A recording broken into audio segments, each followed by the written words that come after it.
जय श्री कृष्णा, जय श्री राधे। स्कंद पुराण के अनुसार वैशाख के महीने में भगवान विष्णु की आज्ञा से जन कल्याण हेतु जल में समस्त देवी देवता निवास करते हैं।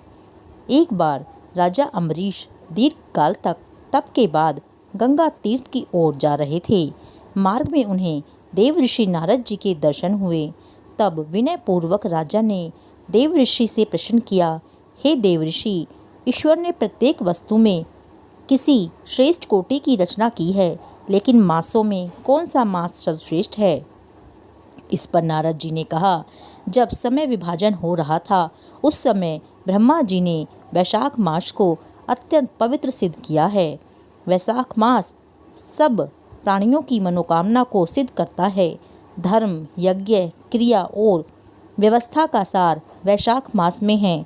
संपूर्ण देवताओं द्वारा पूजित यह वैशाख मास भगवान को इतना प्रिय है कि भगवान ने इसको अपना नाम माधव भी दिया है। इसीलिए वैशाख मास को माधव मास भी कहा जाता है। स्कंद पुराण के वैष्णव खंड में भी आया है, न माधव समो मासो न कृतेन युगम समम न च वेद समम शास्त्रम न तीर्थ गंगया समम। अर्थात माधव मास यानी वैशाख मास के समान कोई मास नहीं है, सतयुग के समान कोई युग नहीं है, वेदों के समान कोई शास्त्र नहीं है और गंगा जी के समान कोई तीर्थ नहीं है। अतः माधव मास का बड़ा ही महत्व है। वैशाख मास सर्वदा माता के समान समस्त प्राणियों को अभीष्ट वस्तु देने वाला है। यह दान, पवित्र संस्कार और स्नान के माध्यम से सभी पापों का नाश करने वाला है। देवताओं द्वारा भी इसकी पूजा की जाती है।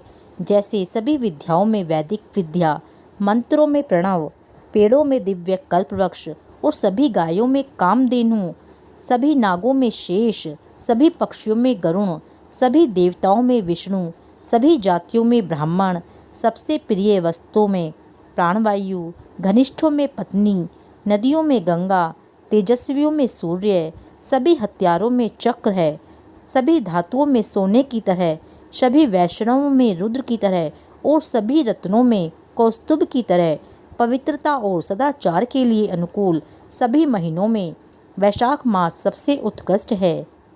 वैशाख के महीने में जब सूर्य मेष राशि में होता है, सूर्योदय से पहले स्नान करने वाले व्यक्ति से लक्ष्मी सहित भगवान विष्णु बहुत प्रसन्न होते हैं। जिस प्रकार प्राणी भोजन पाकर प्रसन्न होता है, उसी प्रकार भगवान विष्णु वैशाख माह में पवित्र स्नान से निसंदेह प्रसन्न होते हैं। वैशाख मास में पवित्र स्नान में लगे लोगों को देखकर भगवान को अत्यधिक प्रसन्नता होती है। इस मास के स्नान द्वारा मनुष्य पापों से मुक्त होता है और विष्णु लोक में सम्मानित होता है। यदि कोई मनुष्य वैशाख मास में स्नान के लिए एक कदम भी उठाता है तो उसे निसंदेह 10,000 अश्वमेध यज्ञों का फल प्राप्त होता है। हे राजन, तीर्थों आदि के सभी देवता वैशाख माह में सदैव बाहरी जल अर्थात नदियों, झीलों आदि में मौजूद रहते हैं।